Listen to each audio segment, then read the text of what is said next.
Hey, it's Bianca, and since you guys liked my last video on exposing my poetry, I am actually going to be exposing my high school journal.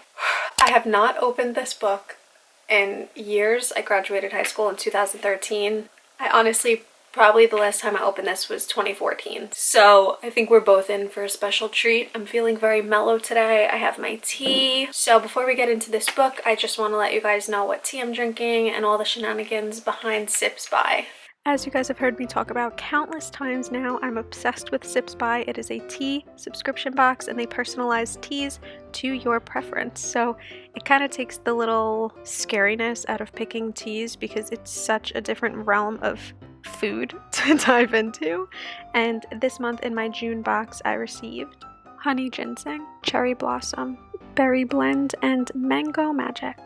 And if you guys are interested in getting your own personalized tea subscription box by Sips By, you can use code Bianca5 for $5 off your first box. And with that, let's get back into reading.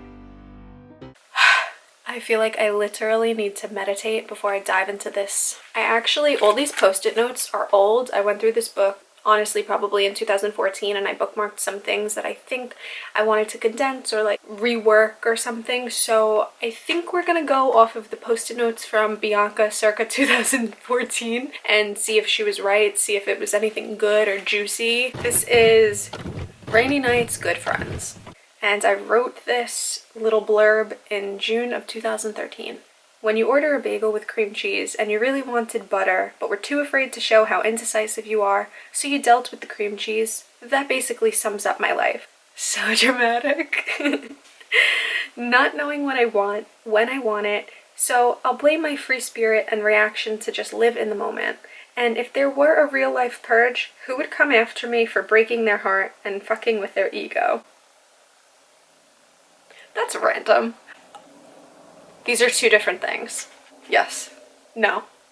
I don't know. It seems like it's the same story, but I think this is one little thing and then this is another little thing because I went to see The Purge and I pasted my ticket here, so maybe this was just meant to go together. I don't know. Fun.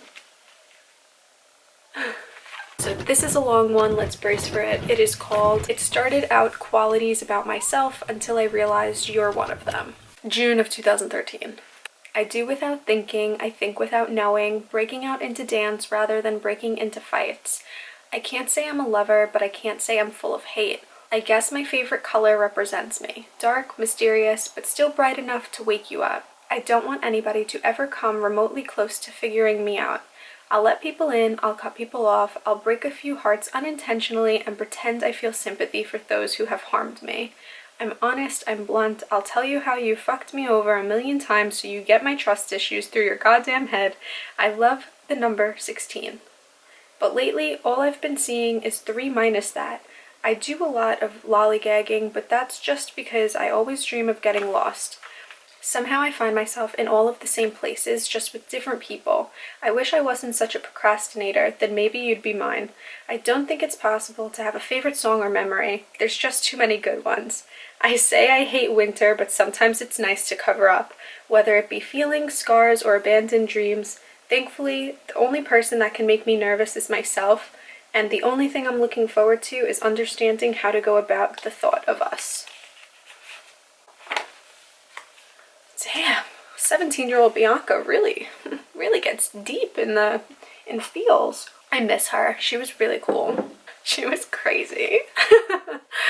Still am, definitely still have her in me, but she was a wildebeest, if I do say so myself. Okay, I feel like I'm being so monotone, but I'm actually just like in shock. I thought I was strong until I had to write a paper on myself. July of 2013. I don't want anything to do with anybody. I go unappreciated when all I am is a good friend, soul, and mind. I'm writing a paper on anorexia with no intention of sympathy, but it's obviously a fucking touchy subject. All I ever want to do is relapse, and all I've been thinking about lately is, wait, am I gonna get fat again, and will he leave if I gain weight or refuse to eat? Tons of things are piling up, and I know I can do them, and I know this is what I want. The timing's just off, and it's summer. Last summer I ate no meals a day, maybe some water, ice cream maybe. This year I'm up To 2, because this fucking program forces us to have a well-balanced diet. I didn't know that I was going to come across stuff like that. That's sad. That makes me feel sad. Happy, because that's not a part of life for me anymore. But if it is a part of life for you, you're not alone. I'm here for you.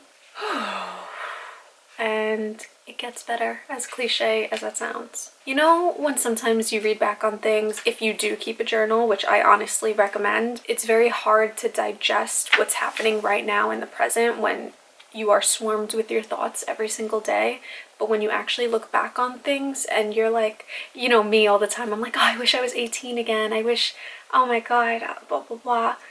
But then, like, I read stuff like that and I was 18 there, or almost 18. I wasn't 18 yet, but I was about to be in a few months. It just almost makes you think, like, do I only romanticize certain parts of being certain ages and totally black out the rest? And the answer is yes, because, you know, you see your words on paper and you see your bad days. You don't always see your good days in journals, but your good days you'll remember in memory, and I think your bad days you'll kind of repress. So for me, I think it's nice to have a book where it's all the bad stuff, and then you get to see how cool you are and how you overcame things and who was your friend at the time that stuck by you. And wow, all I just noticed was my little sunburn. So moving on, I don't know if there's a title, but at the top it says self-actualization, and it gives a little description of what self-actualization is. Maybe I'd be less crazy if I ever took a break from the honking cars, background conversations, bright Shake Shack lights, dim street lights, and thoughts that run a mile a minute. Maybe I'd be less crazy if I didn't constantly observe couples, people, actions, premonitions, kisses that don't belong to me, and others' feelings. To my left are 2 college girls talking about life, and to my right is a much older couple having small talk in between makeout sessions. I'm not sure if I want to be left, having someone to talk to, having a person to rely on when I need a late night park bench talk, or if I want to be right, having someone who can kiss me in public willingly and carefree about who they come across. I always hated small talk, but if it's with you, I'm sure I can deal. I need to be myself, and this degrading, pessimistic attitude isn't going to fucking lift me up and help me reach self-actualization. That's why it was called that. Okay. I can't have this stress and weakness drag me down. I have too much on my plate to be worrying about other people. Too bad I eat with my eyes. A little sad girl, and I mean, like, I like it.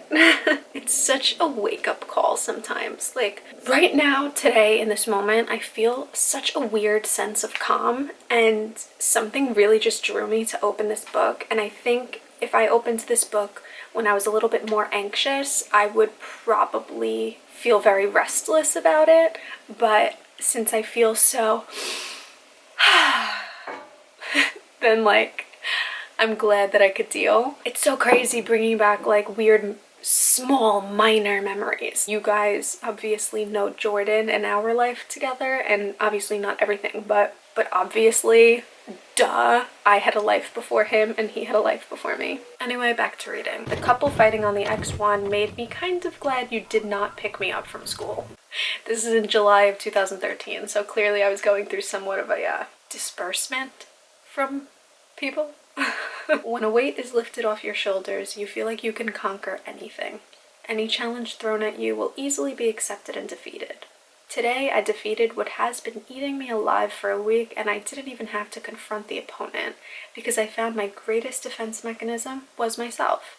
I'm a girl with a lot on my plate, but being in control of what's on it is one of the best qualities I can possess. I'll never forget who I am and what makes me, me. The way I take on sadness, the way I handle stress, the way I fix mistakes. I'm a gift, and nobody will be in control of how I choose to wrap myself. Reaching my absolute positive state of mind today could have been simple if I had just realized my well-being beforehand. I'm happy with who I am, and I don't need a man handcuffed to my wrist to tell me that. I wore an arm cuff to remind myself I am my own superhero. I don't need a dependent when I am my own. I wore a charm bracelet to remind myself I can charm my way out or into anything, whether that be a state of mind or trouble. I wore a watch with no numbers to remind myself I am fucking timeless. And I wore the universe in the form of a bracelet to remind myself my thoughts become things, and I have everything I want in front of my eyes. Can we all take that and like run with it and just like, this is what you read when you're in a sad like black hole of a spiral? I'm telling you, y'all would have wanted to meet 17-year-old me. I want to be friends with her. Like, we're obviously the same, but oh my gosh, like, I don't know, even making this video, like, you realize how many different personalities or different, like, realms of yourself you've ever been through. What a treat.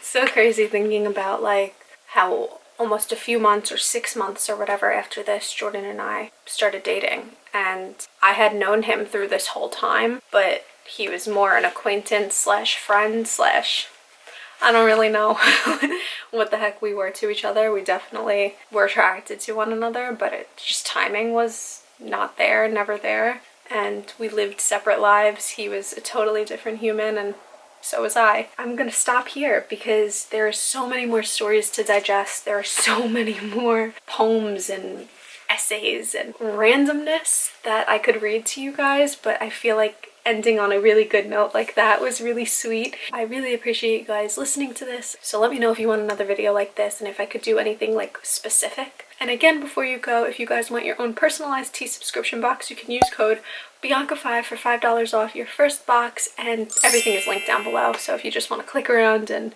adventure along. I hope you guys enjoyed this video, and if you did, please give me a thumbs up, subscribe down below, and follow me on Instagram. I'll see you guys in my next video. Bye!